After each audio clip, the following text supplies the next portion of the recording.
Fur. A jirgin ƙasa na Tamil Nadu ɗaki ya kama da wuta ya ƙona mutum 48. Ka tuna? To ba zauzayi ba ne.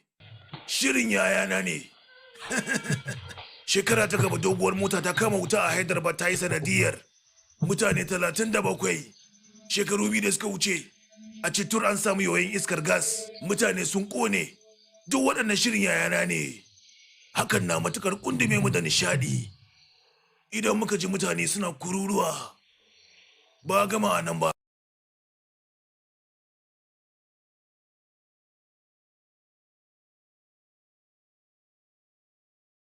Subscribe idan baki subscribe ba to maza a garzayewa an tayo a suburbudo a kafta mana subscribe haka zalika a mazgi wannan hatimin na kararrawa ta yadda akwai da yaushe da muka tura sabon dauka za a sanar da ku a daidai wannan lokaci.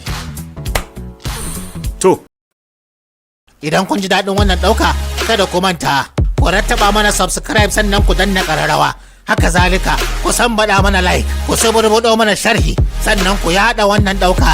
Kai kenan.